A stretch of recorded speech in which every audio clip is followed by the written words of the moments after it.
Hi. Short Bus Debate Club. It's a bus rolling. I can get on board. Hello, I'm Darren Jolly. It's time to get this short bus started. So let's roll and on with the show.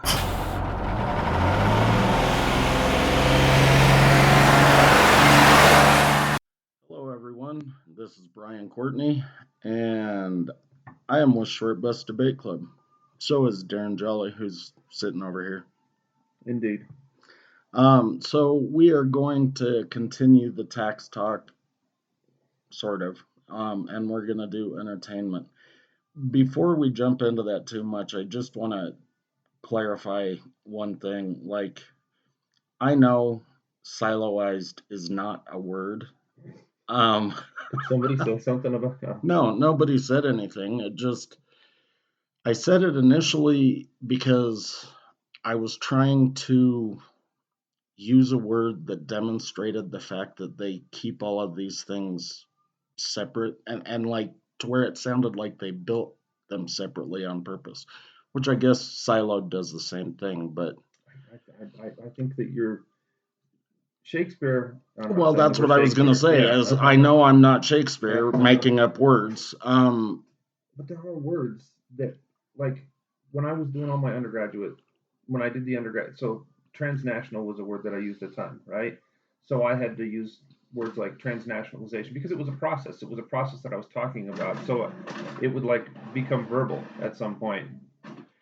I mean, not verbal. It would, yeah, verbal in the sense that it would be like a verb, you know? Yeah. So siloized, I mean, because to say silo, there is a silo. That's one thing. But when you're saying it's sort of like this constant process where people are being allocated to very specific, or they're located or relocated within these specific. Well, that's why we're supposed to say siloed. But and I knew that. But here's the thing: is that like I had used it twice, and then all of a sudden you started using it too, and by the time I thought, well, let's back off to siloed, I thought, fuck it, we're already, halfway down the road, and we've been using it, and it sounds right, so let's just continue. We verbalize, siloize. If it makes sense, that's why language is living. I mean, it's alive. I mean, and I think that if a word has not been created, but it makes sense in the context that you're adding, prefixes and suffixes, and then you make it past tense or future tense or Right, and then we could, like, if we broke down barriers, we could say de-siloized. Yeah, indeed. Yeah, see, look at this. This is what I'm talking about. Yes. When I did the transnational thing, these were all words that had to, they had to come into being. So, and while we're trying to break through these barriers, we are innovating on a word like silo. I'm so fucking clever. I can't even help it sometimes. Yeah.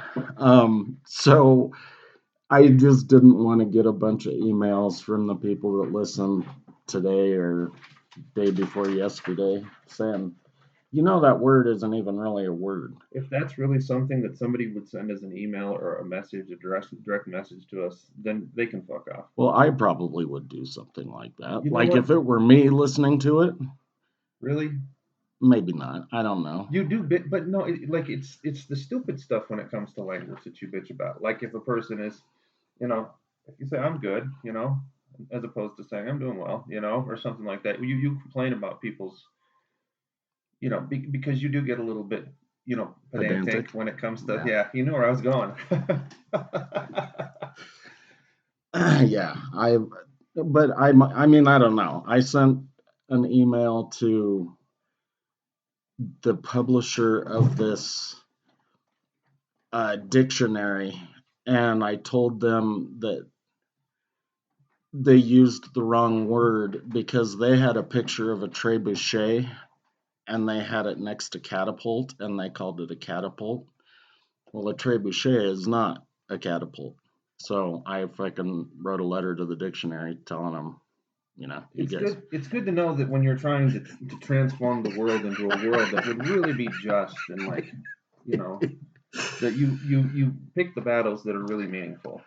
Well, here's the thing though, is that if, revolution actually happens, and I say, "Hey, go over there and get that trebuchet," and they look at me and they're like, Yeah, I only see a catapult." I'm certain that those types of things will be used in Yeah, our revolution, that's whether it be a catapult or. So, I mean, if you've gone, I mean, as you're being pedantic, what's the difference between a catapult and a trebuchet then? so a catapult. You pull the arm down, and there's like a trigger mechanism that will release the arm, and it springs upward and then launches whatever. A trebuchet is more where it uses like gravity. So you have the bucket down below, and then say buckets attached to it. And then when you want to release, you pull it, and those buckets come down and It's what they were swing the using arm it. up. It's what they were using to throw the rocks in The Last Castle? the second Lord of the Rings, Fellowship of the Rings one too. They were, Oh, I don't know. but it's like, yeah, that's what creates the, like you said, what creates the force is something that's really heavy dropping that causes that to throw that, which is, like you said, different than I had no fucking idea. Now maybe I can use the word trebuchet properly and understand the distinction between catapult and trebuchet. Well, and then, like I said, it's going to be important in the It revolution. will be. Are we going to have some Grey Poupon in the revolution as well? Or are we just going to have regular old fucking mustard? That's correct. All right, good talk. Mustard Carry on. is good with me. Carry on, my wayward son. Okay, so entertainment. Because taxes are really fucking entertaining. Yeah, Let me tell you. absolutely. So this one was kind of tough because you really had to, I guess, think outside of the box to think of It started that entertainment. way, but after a while, I mean, there's no other than Untouchables. That whole movie, like, it unintentionally is driven by taxes. Yes. But other ones, it's always like these ancillary details, like in the accountant. Like, is the accountant really about an accountant? No. Well, and we'll get into that more, but Right. Yeah, I couldn't think of any. Like I said, I was joking around saying we're gonna have to do, Red Fox stuff and Willie Nelson and guys that had their shit taken away by the IRS. Well, I didn't know that until today. I mean, I'm what an idiot because I love Willie Nelson, dude. Did you read about it? It's fucking hilarious, Well, dude. it fucking sucks. Like they stole all of his shit except he had his daughter ship his guitar to him. He was in Hawaii and he had his daughter ship his guitar to him because he was afraid they were going to auction that also. Mm-hmm. But they auctioned his ranch, his house, basically everything, and he still wasn't paid up. So he decides to cut an album, and the IRS signed off on the fucking contract. That's what made me laugh so Yes. fucking hard because they literally were like, okay, if you cut an album and you sell X number of albums, then you'll make $12 million and you will be out of debt with the IRS. Because it's like that's how music works, right? Is that you cut an album and you can project, the selling of 4 million. Well, they had calculated though exactly what would be owed because like the record company Sony took 30%, I think, and yeah, I'm sure they did the math, but it's still a dumb fuck thing. oh, it's fucking horrible. But he only ended up paying him 3.6 million. But luckily, his from that album, that's right, what he made, $3.6 million. His lawsuit from because he was suing Price Waterhouse Coopers because they fucked him over too. That helped him pay off the rest of the back taxes because at one point I think he owed him $16 million or some shit. That was before the original auction because when he came in to talk to him, he owed him 12 million still at that point when they were cutting the album. What the fuck was that? I'm trying to remember. But this part I didn't know. Did you know that all of the fucking farmers and shit like came up and like bought his ranch and his house for him because of all of the stuff he does with Farm Aid and everything? Well, dude, you can't say a bad thing about. If you say something bad about Willie Nelson, then you're a cockbag. I mean, or a super fucking cunt because he loves people. He's a real fucking human being. It's fucking the IRS tapes. Who'll buy my memories? That was the name of the album. I mean, he just cut a song with Billy Strings recently for his 90th birthday. Just happened a couple days ago. I mean, Willie Nelson's he's done a lot for people, so it does not surprise me one single bit that these folks would come to bat for him without even sneeze. Well, on the music website that I read that though, I'm not sure how credible they actually are. So I'm not sure. I mean, that's a really nice story. And it probably did happen because he does do a lot of work with Farm Aid. I think even though he's pushing 90 or just turned 90, he probably still does Farm Aid every year. But I don't know. Like, I remember hearing everybody say Willie Nelson lost his fucking land. They took everything from him, But I don't ever remember hearing, oh, did you hear they gave everything back? Well, if they're going to get by it and give it back, they got to be careful about that because they could just go and fucking take it back from him again, and then they could fucking swap some the IRS could slap some crazy fines and shit like that on the people that are trying to help him in the meantime. Right. But yeah, I mean, but don't fuck with the mythology. Let the mythology roll. Okay, I apologize. Sorry, Willie. But then, like Red Fox, and I didn't hear any good stories with Red Fox other than, he just got his shit taken. He just didn't pay taxes like Willie. I didn't pay taxes. Yeah. Well, Willie had a good excuse for it. Like, his manager just hadn't been paying the taxes. And then he hired PricewaterhouseCoopers because they were going to put money into a tax shelter. But then after he did that, the IRS deemed that tax shelter illegal. So he ended up getting fucked on that too. So he was operating under the assumption that his original manager was paying all of these taxes, starting in like 1972, I think. So it wasn't like he was trying to avoid not paying. He was giving the money to his manager, and his manager just wasn't paying it. And then that tax shelter thing happened. So he ended up owing him a lot of money. But I think Red Fox just wasn't paying him. Right. Sanford and Son. And I'm sure he had to make a good amount of money off of that show. He was kind of a funny motherfucker back then. Dude. Plus, back then he had, because stand-up comedians, there was no such thing as a CD or even a fucking cassette tape. You had to have a show or something. Well, they were cutting fucking regular albums, like who listened what is to that? A fucking 72? Who listened to a music LP? I mean a stand-up comedians LP. I think a lot of people did.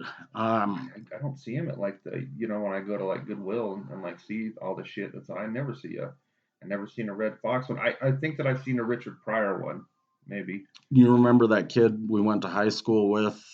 He and his brother were in a band, and every once in a while they'd play at Herman's. Yeah. I know what you're talking about.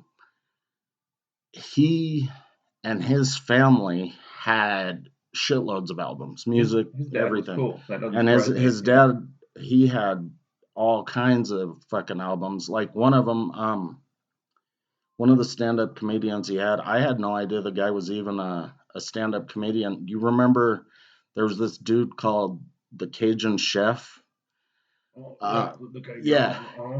He had a show on PBS where he'd do the cooking sometimes. He was a stand-up comedian. Fuck yeah, dude had his album, and I was like, you got to be kidding me. And I listened to it for a little while, but I've got attention deficit disorder, so I can sit down there in the basement for too long. But throw an H in there too, brother. It's hyper. Am I hyper? No, it was hyper attention or attention hyper deficit. So ADHD, that's where it comes. Attention deficit hyper disorder, I think, is the way they put it. Oh well, I just know that I can't sit around for too long. Yeah, but I don't know. You're focused-ish. You get focused long enough to write a fucking letter to a dictionary maybe about the misuse of about the misuse of fucking catapult. Yeah. So, when I think about those kids, I think about the Tangent City kids, I guess I shouldn't say, because I've never been diagnosed. I just know that if something doesn't catch my attention, then I have a really fucking hard time sitting there listening to it. So I thought it was cool that there was an album from the fucking Cajun Chef, but not cool enough for me to sit there and listen to it. So whatever. But so Red Fox had albums. I don't know how well they sold, but the IRS fucked him over. Well, there have been a ton of them. I mean,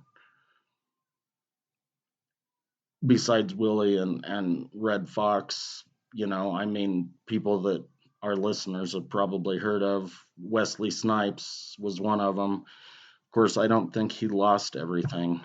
But they came after him real fucking hard too. Did he spend time in jail or did he just go on probation for a while? To be honest with you, I don't know a lot about the specifics. I just remember that and he wasn't getting hired when he got in trouble too. I mean, not that Wesley Snipes was ever like the actor of a century. He did good in Blade. Not the second Blade, but the first and the third movies were good, as far as I'm concerned. And what else did he did some? Was he in the score or something like that? Or Well, he did lots of. I mean, it's he all that did action adventure shit. Though, Passenger 67, yeah, which a really memorable film. Yeah. They did a fucking porn parody and called it Passenger 69. Yeah, that was the writing was on the wall. Oh, he did White Man Can't Jump was funny. Demolition Man was all right. New Jack City, I guess. Okay, New Jack City was an important movie. I mean, it was Hollywood for sure. I mean, fucking Ice-T standing over. I want to kill you so bad, my dick's getting hard. Jesus Christ, dude, that's just not the best line in the world. But Ice-T, he's a lot better on when he had a lesser role in the Special Victims Unit or whatever the Law and Order one. It was Law and Order that he ended up on, right? But he's been in some other shitty movies that you've probably never heard of too.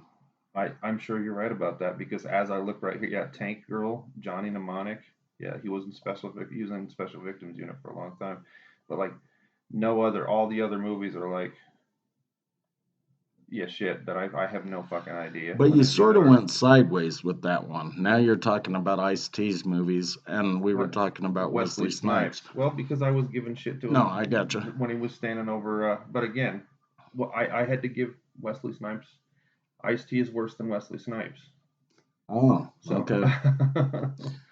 Well, but I think Wesley Snipes got truly fucked by the IRS compared to like Nicolas Cage. I remember reading this thing in the news, and Nicolas Cage was complaining that he had to sell like art and his collectibles in order to pay his back taxes.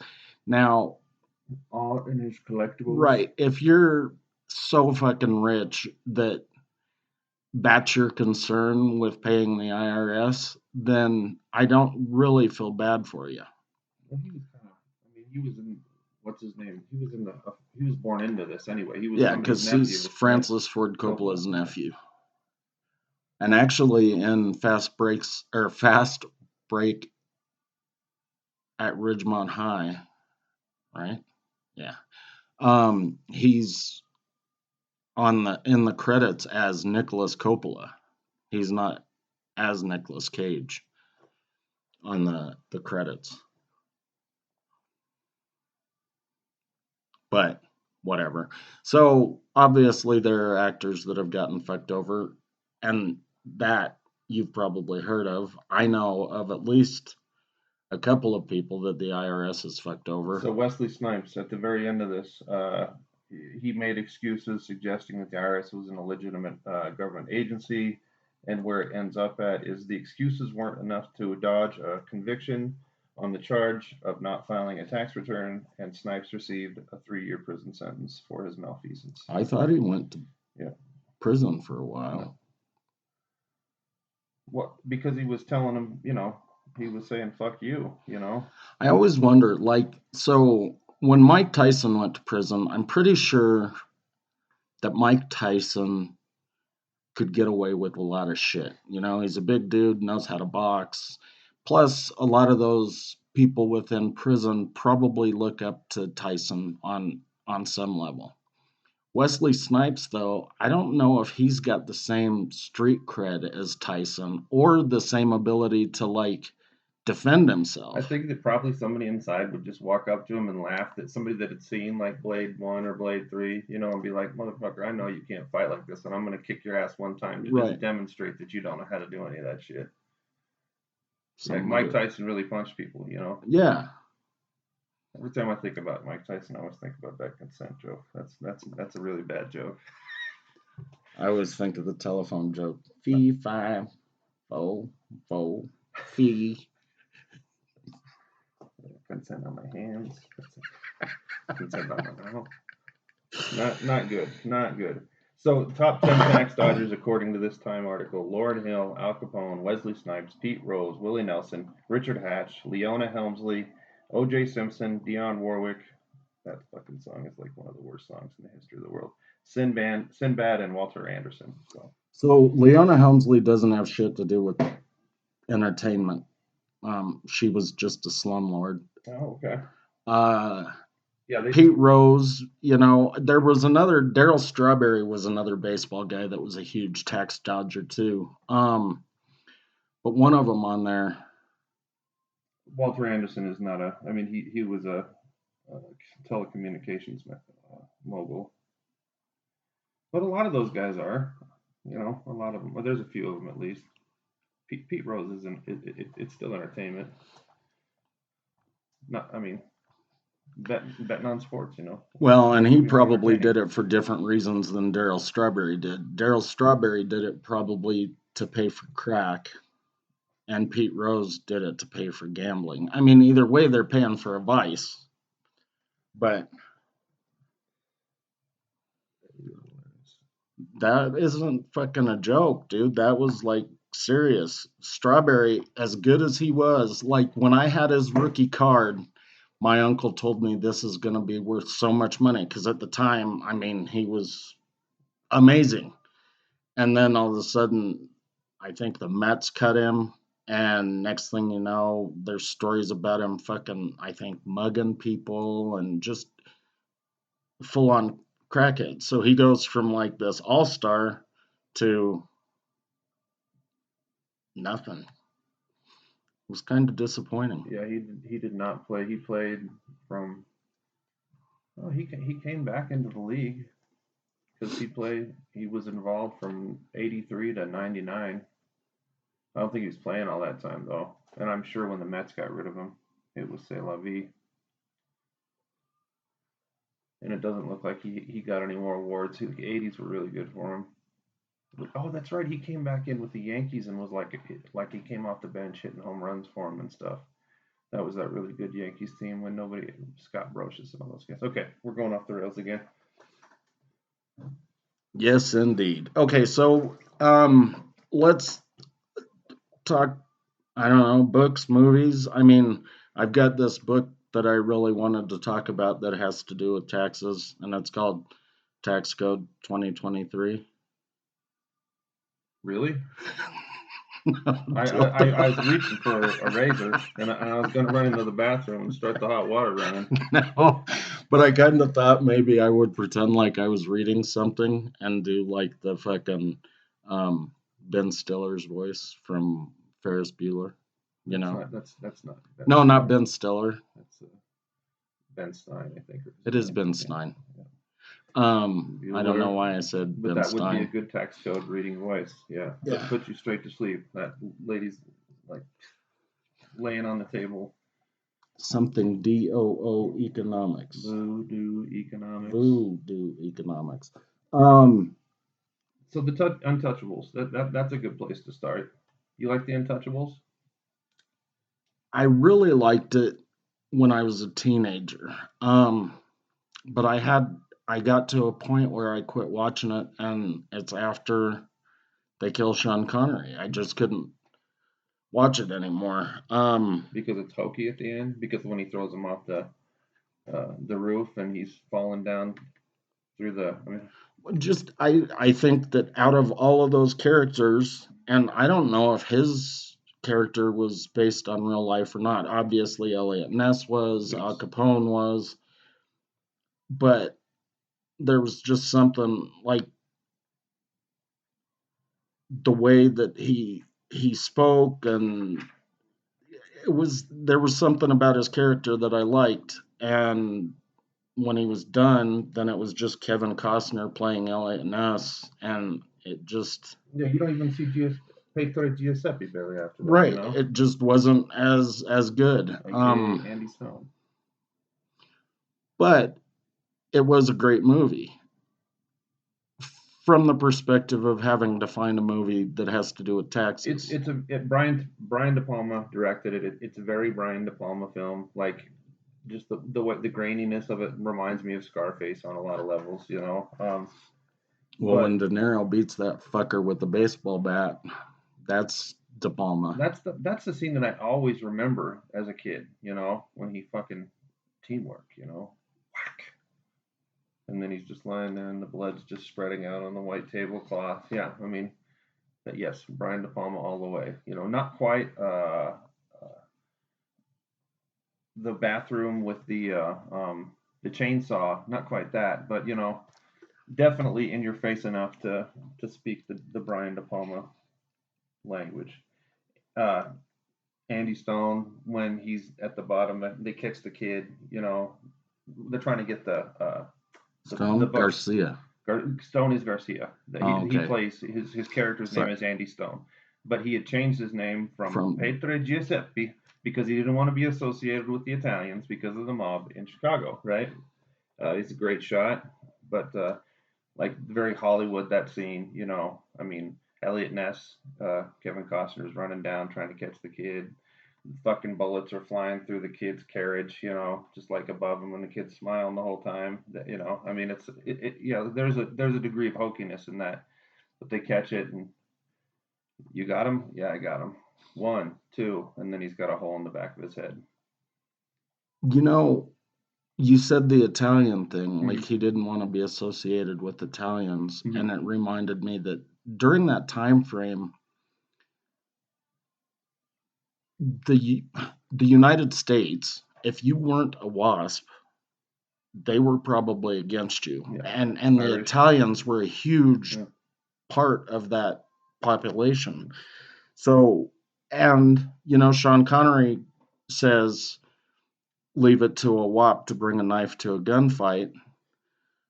He didn't say it exactly like that. It was more like, leave it to a WAP to bring a knife to a gunfight.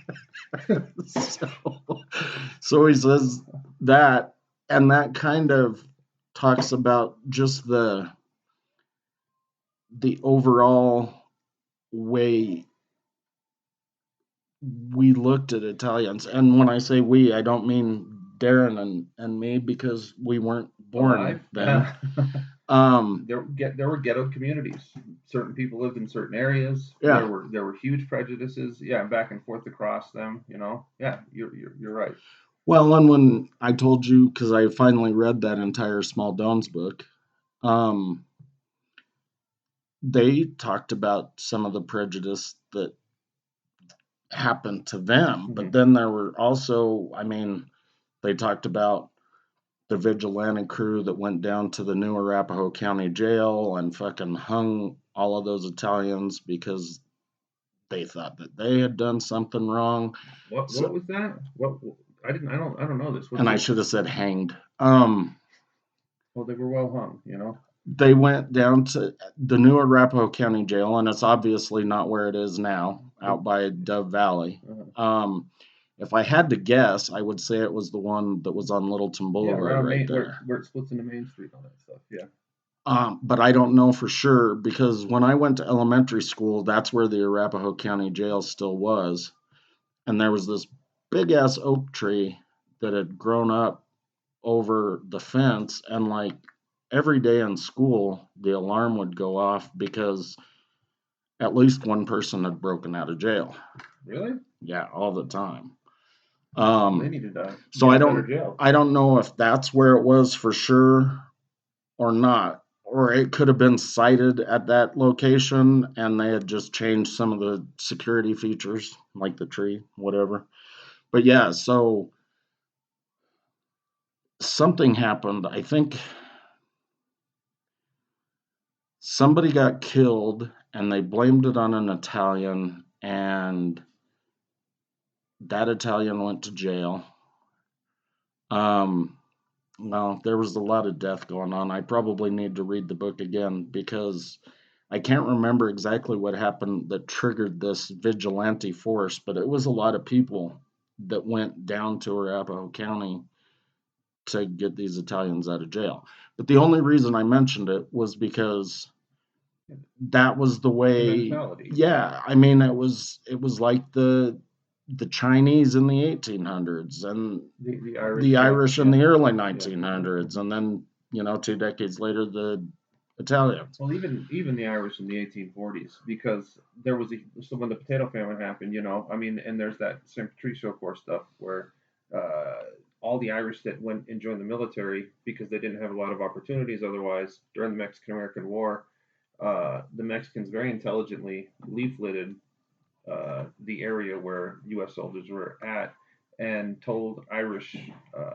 soldiers that if they defected, come over to the side and help them fight, then they would give them lands. They would, Does that mean there were Mexicans way back then? Yes, yes. Wow. So they that I can't remember what the guy's name was, but it ended up the San Patricio Corps, St. Patrick Corps. I mean, all of these Irish defected, and there's these arguments that were made in a couple of books that when I was taking Nick's class back then that were made that had they not gone. The war would have been done in a month and a half or 2 months, but they told them what the U.S.'s strategies were, and they helped them to develop a strategy that was more like 19th century, to where they could fend off, and it ended up turning into a 2-year war. And the ones that they end up when they marching on Mexico City, they did some really horrible things to those white people. They hung some of them. They put they branded their heads with deserter or something like that, a D or something like that, and they took some back to the U.S. and did the same thing publicly here to send a message. So yeah, those ghetto concepts were people that were not part of that accepted. If things had changed, and I don't want to talk too much about the war then, but I mean, if it would have been the reverse, then the Irish would have had it kind of cozy down there. I mean, because the Mexicans are Catholic, the Irish are Catholic. They had a social I mean, connection. so there's this thing where that community is already kind of self-built. Yeah. It's already there. Where here, you got to be a fucking wasp in order to be welcomed. Otherwise, you're gonna be polishing the fucking silver or some shit. Or digging latrines like they were in the military. Right. They all did the shit work. That is an interesting point. But when you think about Mexico during those time periods, the one thing that they had working against them is not all of them were. So you had the people that were tied to Spain.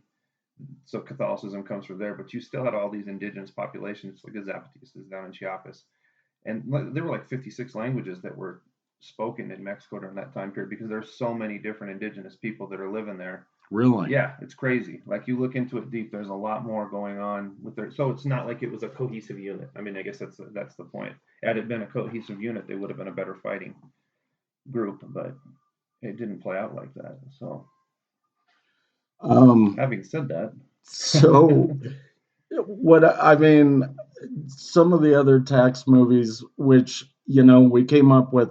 Actually, Darren came up with the Blues Brothers, which I would have never fucking thought about. We're on a mission from God. Because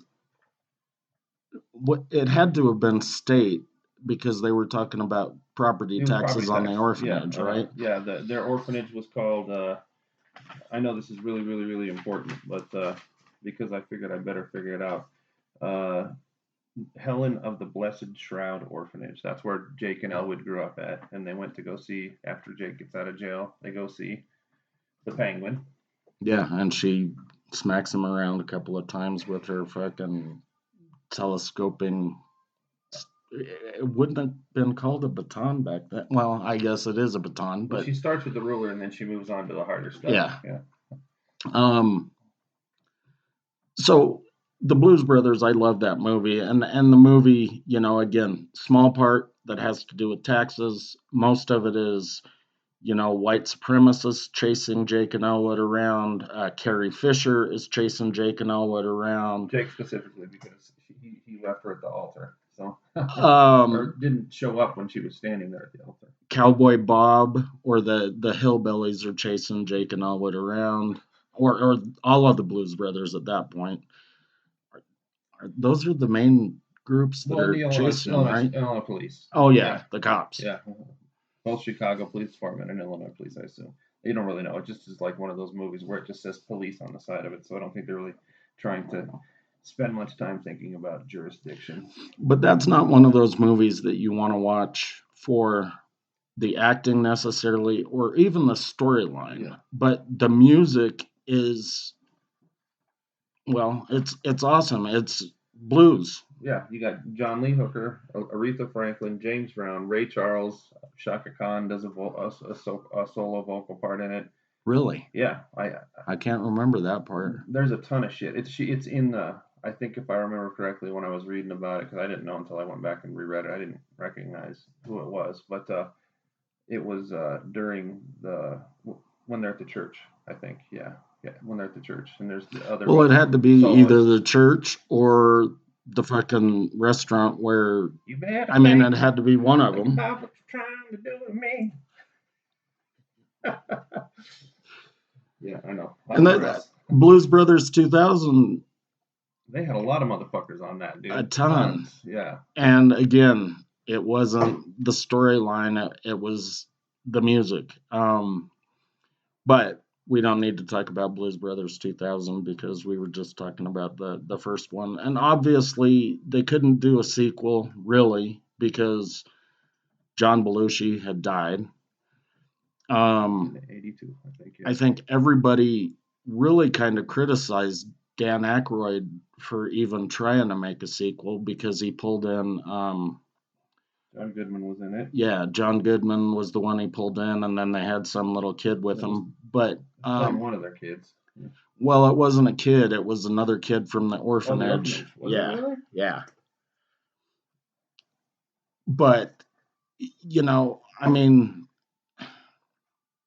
they managed to pull it off. But I don't think you can say the Blues Brothers without John Belushi. Now, maybe that's just me. Not in a real anything that you're bringing in. But I mean, whatever. Like you said, if you're gonna do it, you have to really emphasize the music really, really hard, and they did a good job of that. The soundtrack was very good. There were a lot of people that Fucking Erykah Badu was in it. There was. I remember John Popper was in it, but John Popper, yeah, he played an Amish dude. Did he? I don't think I ever. I think I only listened to the soundtrack. I don't think I ever actually watched the movie. Kenny Wayne Shepherd was in it, I think, or it might have been the other one. Kid Johnny Lang. It was Johnny Lang. Kid Johnny Lang. I think I like Kenny Wayne Shepherd better. They should have put him in there. But it was just chock full. So even if you don't watch either movie. Junior Wells, Lonnie Brooks, a lot of motherfucking good musicians. Nia Peebles, that's funny. She played one of the cops. Of course, Matt Guitar Murphy's back in there again because he's the guitar player for the band. Aretha Franklin was back in it. Travis Tritt was in it. That's right, I forgot about that. Yeah. Paul Schaefer from David Letterman Show. Oh, that's cool. Wilson Pickett was in it. Steve Lawrence again. There's John Popper, Bobby Sheehan, who's also Brendan Hill. All the people from Blues Travelers, it looks like, was in it. Yeah, there were a lot of motherfuckers on that soundtrack. And at the end, I did remember seeing the end somewhere. They have everybody out on the stage, don't they? So yeah. All those people. Because they do kind of a cut and head type thing. So the Blues Brothers get up and do their thing. And then this other band gets up and the other band wins, but then everybody comes up and they all play together. So it's a competition that they're Blues Brothers. That's yeah. What a goofy fucking movie. Yeah, but like you said, you don't watch it. You watch it to listen to the music. You don't watch it because it's gonna like open your eyes up to the wonderful. And that goes for either one of them. Yeah, they're not. I remember 100 years ago, I ate some fascist pigs, and I was watching the Blues Brothers in the part where Carrie Fisher shoots the building with the missile, and the building all falls down, and they're underneath all the bricks. I remember like they were all crawling out of the bricks, and I was laughing so hard because, well, You had when you're just on eaten when you're on fascist three pigs. hits of acid, yeah, it kind of messes with your visuals a little bit. So, having said that, So another movie that probably. wait, one Oh, more thing. I'm sorry. sorry, I forgot. This is important. It's 106 miles to Chicago. We've got a full tank of gas, half a pack of cigarettes. It's dark, and we're wearing sunglasses. Hit it. That would have been a lot better if you didn't write it down. Dude, I can't fucking remember all that shit. My I know. brain hurts. And they didn't know that I wrote it down. Oh, Why do you sorry. gotta sell me out, bitch? All right. My bad. Movie. No, I was just gonna say another movie that probably isn't great as far as filmmakers are concerned is Happy Gilmore, and that is again property taxes because it's for his mom's house or they're something like taking that, his grandma's house away in Waterbury, Mass. Actually, they took it away, but he has the opportunity to buy it back at auction. So he thinks he's gonna, get a good deal because it's auction instead of actually paying back all of the taxes, which that isn't the way that shit works anyway, because if it had auctioned, they would have still given her a bill for whatever was left. But so he ends up sort of stumbling into playing golf because the movers are moving all of her shit out of the house, and his granddad's old golf clubs are there, and the movers are fucking around with the clubs, and he's like, why don't you guys get back to work? And they make a bet that he can't drive it. I can't even remember how far it was, but he ends up going way past that and like hitting the fucking neighbor in a window, like clear down 3 blocks down or whatever. If you run up to it where he smacks it, just like the kids do in the stupid 51st dates when they're in Hawaii. Yeah. To pay homage to the wonderful genius of Happy Gilmore. And let's be clear, Happy Gilmore is all about this incredibly intelligent individual that just like has got it all mentally going for him. Well, he wanted to be a hockey player. He's dumber than a box of rocks. I mean, he is not. Are you thinking of The Waterboy? I mean, they're basically the same movie. He's almost always dumber than a box of rocks in those movies. He plays a stupid person, I mean, at least not a very intelligent person. Yeah. Or has a unique kind of intelligence. That might be a better way to put it. He's definitely not driven. Like, the reason his girlfriend leaves him at the beginning of the movie is because she's tired of him going and trying out for hockey all the time. And she's like, there's one problem. You're not any good. And then he ends up being this badass golfer. But kind of like what happens with him in The Wedding Singer. So these are like patterns, You're just not a good, you're not a good singer-songwriter. You're not a good hockey player. You're not, You're not a good... Billy Madison, he's stupid in that too, isn't he? Super fucking stupid. Yeah. Wow. Yeah, and I don't know. Waterboy, you can't even fucking talk, if I remember correctly. He's got like a stutter. Yeah, I'm making fun of you too, Joe Biden. I'm making fun of people's stutters. So there is an Adam Sandler formula. He probably developed it because he's like, wow, Happy Gilmore did really fucking good. So let's take out football, or let's take out golf and put in football. Okay, now we got The Waterboy. Let's take out sports and put in music. Now we got The Wedding Singer. Let's take out some girl you've never heard of and put in Drew Barrymore. And then all of a sudden... Let's just leave Drew Barrymore there for a little while. Because he really likes getting paid to give kisses to Drew Barrymore. Well, I'm sure that she's a fucking draw. I mean, I'm guessing she helped the box office performance. I'm sure it didn't hurt. Yeah. Okay, so, I mean... Does he get the house back? I can't remember. I'm sure he gets the house back. It's all the same fucking movie, so he gets the house back. Yeah. But he doesn't win the golf tournament because he can't putt, right? Or something stupid like that. No, he won the golf tournament because Action Jackson That's right. That he got his hand bit off by an alligator or something like that. Yeah, was his golf coach, Jackson. but he ended up dying. Carl Weathers. Weathers. But he comes and talks to him as an angel. Yeah. I haven't watched that movie for a long time. And he had to do this weird fucking thing, like he bounced it off of the windshield of a Volkswagen and up this thing and down this pipe, and it finally came out on the other side and went right like something that you do at like a fucking putt-putt golf thing. Yeah, exactly. So he did end up winning, and he made all of the money and got the house back, and they lived happily ever after in Happy Gilmore. It was great. But it would be nice if they had like an Adam Sandler movie that like ended tragically, you know? Like he walks in to go retrieve his golf ball and he gets mauled by a fucking alligator too. Something like that. I was gonna say they all start off tragically when people go and buy tickets to it. But I don't even know if people buy tickets to movies anymore, because I think all of Adam Sandler's movies, whether he's in them or just producing them, are all on Netflix now. So you can't see a Netflix movie at the theater, can you?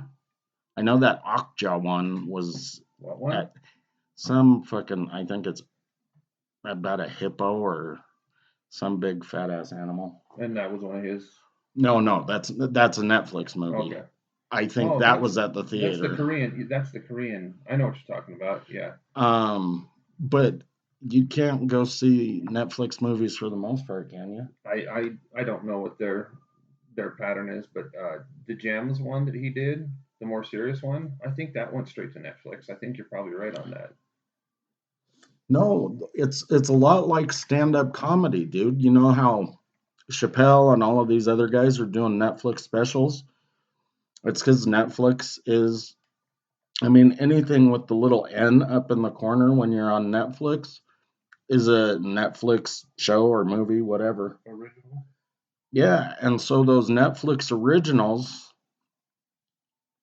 are straight to Netflix. You can't see those in a theater, I didn't think.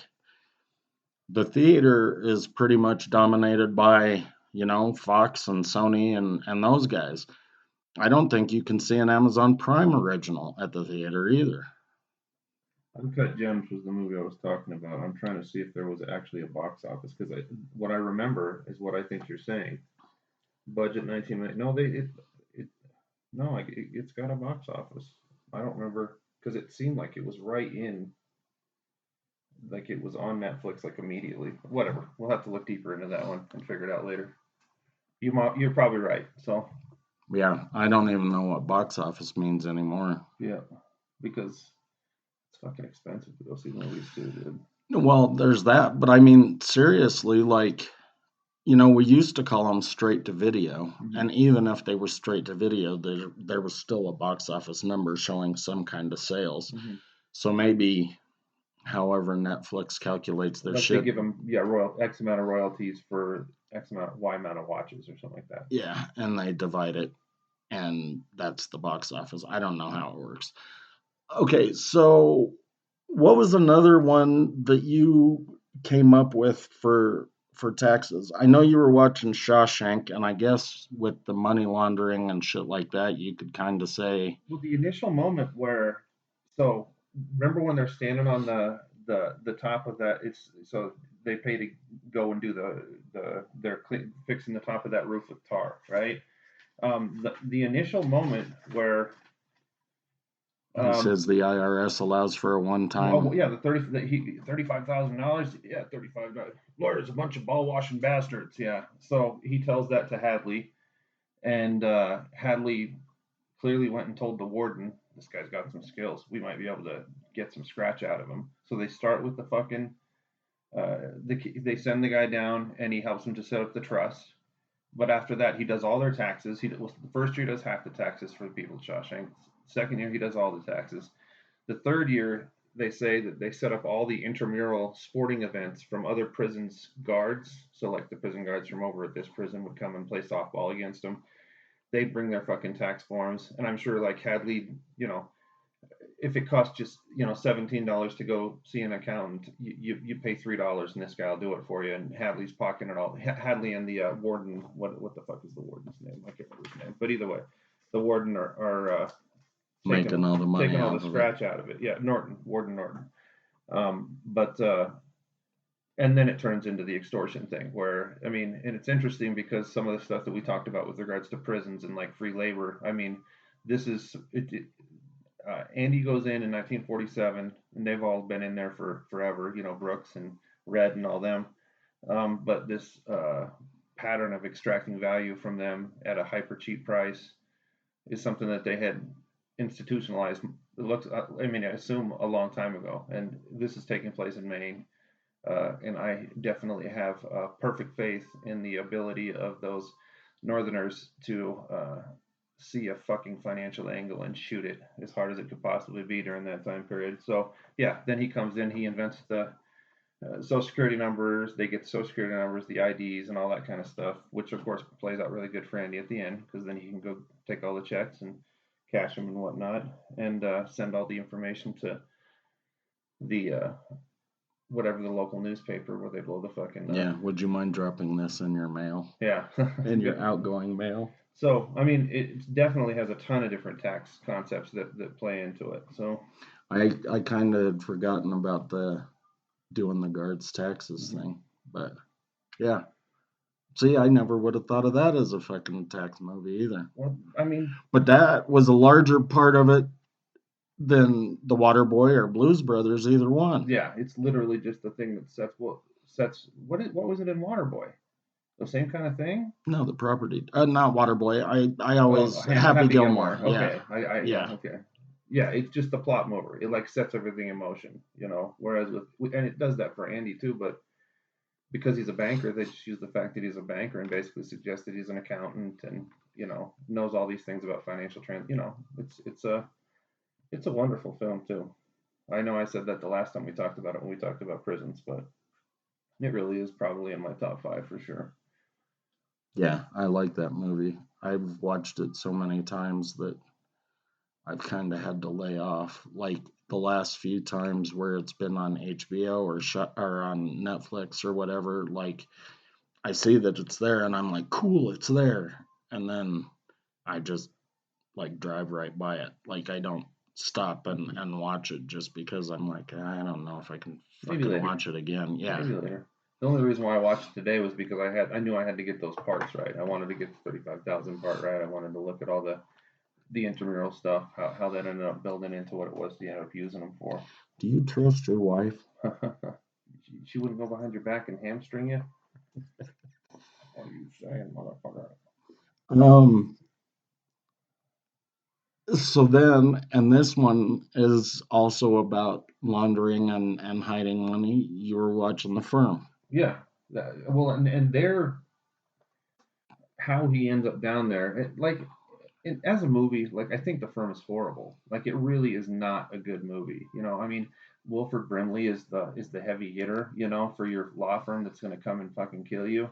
And these other two old guys, one of them that's a fucking albino, and the other one's a little short and fat guy. I mean, like, however it was that they decided to go about picking them as their heavy hitters. But having said that, because of the fact that, sorry, I'm kind of. No, it always made me laugh too, and none of our listeners, or most of them, probably don't know that Wilford Brimley is the fucking oatmeal guy. I think who would even know that? I mean, even now, if you said that he's an oatmeal guy, still our generation's gonna know that he hasn't been. He died for fucking ever ago.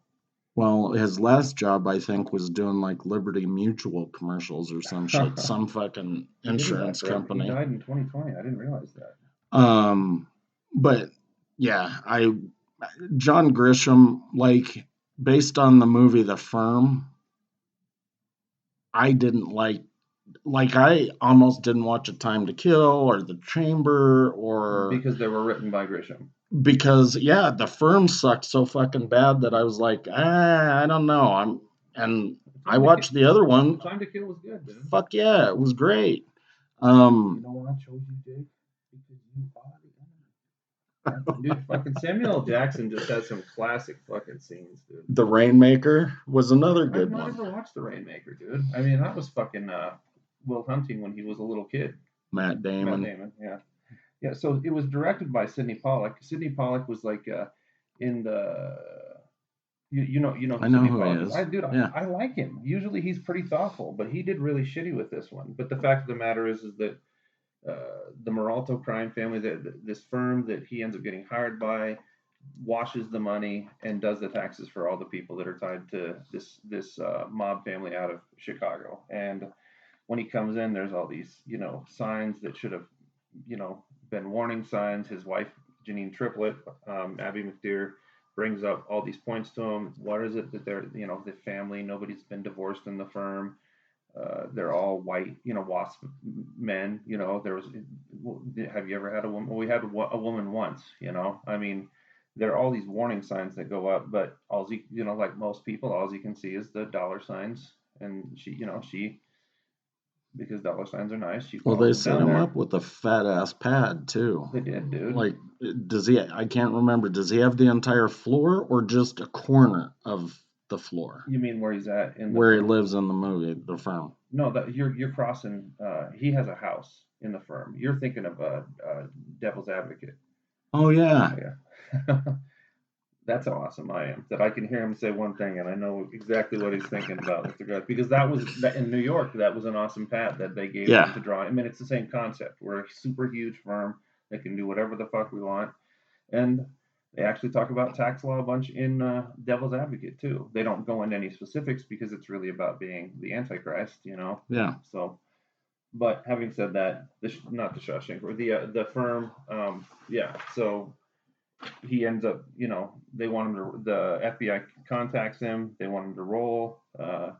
If you inform when you have attorney-client privileges, you lose your ability to practice law. And there's this sort of like theme that goes on throughout the whole film where part of what Mitchell McDear, that he's an idealist. Him and Gene Hackman, Avery Toller, their character, and Avery's totally corrupted. They have this conversation at the beginning, and Toller's the mentor from Mitch McDear. Uh, they're talking about. He asks Tom Cruise's character why he wanted to become a lawyer, and they end up coming to the realization that they're both idealists. But at that point in Avery Toller's career, they're so far down the line. Then he maintains this idealist disposition in the back of his head, but he is totally fucking corrupted at this point. So there's a certain amount of affection that he has for Cruise's character, and this is the point that they sort of like try to echo throughout the whole movie, that Tom Cruise believes in the rule of law. So he makes choices because he doesn't want to. He recorded a conversation that he has with himself and the FBI, an FBI member played by Ed Harris, named Wayne Terrence. He says at the end of it, when everything resolves, they say to him, Ed Harris says to him, "Why didn't you go public with the tape?" He said, "You could have done that." He said, "Because it's against the law." So this is a point that they keep going back to over and over and over again.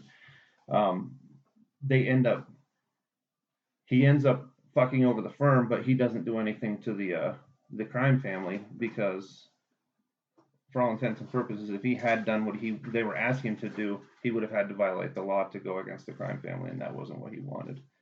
He wanted to pay homage to what it was that he believed in, which is, it's an interesting argument. It's not a very compelling argument in the real world, because I don't know anywhere where I can find a lawyer or a tax person or anybody that functions in private or public space that really honestly has a commitment to the rule of law in a truly meaningful way.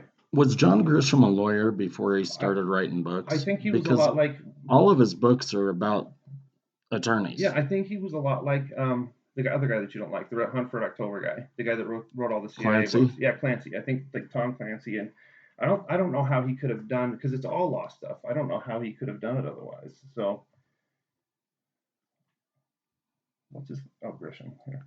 He just like his stuff is always in the South, and I know Stephen King wasn't an attorney, but as a writer, he likes to do all of his stuff in New England. So I think they generally stick to the region where they're from or that they're fond of or where they worked or whatever. Okay, so some interesting stuff. Okay, John Grisham, a graduate of Mississippi State University and Ole Miss Law School. Grisham obtained a law degree in 1981, practiced law for about 10 years, specializing in criminal defense and personal injury litigation.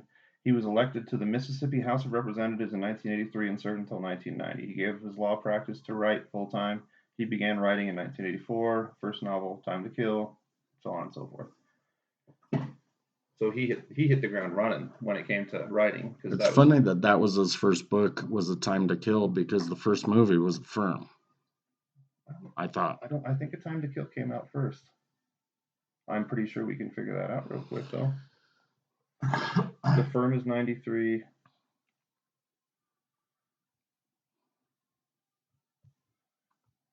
Just be quiet. I'm trying. You're right. 96. It came out in 93. You're right. Yeah, and it was a horrible beginning. You're right about that too. I mean, it just and like I love Sidney Pollack. Like Sidney, and he like as an actor, I love him. You know, he's done a lot of really good things as an actor. And generally, when he takes part, he's produced a lot of films. You know, he produced a lot of Woody Allen films. He was in a lot. I mean, in the 70s, Sidney was huge. You don't see him as much anymore. Yeah. Maybe he's dead. I'm pretty sure he's vanished from the earth at this point in time. You know, since we're talking again, just entertainment in general, we were talking about the Green Book a while back. 2008. The dude that movie was about, you know, the Italian guy, I knew he had played something. Well, he was an actor who had been on a ton of shit, but the stuff you will know him for, he was Carmine Lupatazzi on The Sopranos. So, Carmine Sr. from The Sopranos is the dude that really drove that guy around. Really? Yeah. He wasn't that old when he did it, but that's crazy. Okay, so we're over an hour now. We're at an hour and 2 minutes. Do you want to shut this one down and start another one? Is there another movie you want to talk about real quick? No, we'll have some other stuff to come back with, and we can kind of tangent all over the place then. Maybe this tax shit was rougher than I thought. I mean, both of them, usually you can't fucking shut us up, and like all of our fucking episodes are an hour and 18, hour and 20. The tax ones were an hour and 11 and an hour and 8. Well, two things that we haven't talked about yet that we'll have to talk about at least a little bit is we haven't talked about the accountant. We haven't talked about Say Anything. You know, there are some other, and that is Say Anything is a heavy-handed like tax evasion movie that you don't, you know. Yeah. So where he ended up in prison. Okay, so we will shut this one down and open the new episode. So 720-334-ROLL and shortbusdebateclub at yahoo.com. Thanks. Soon. Talk to you.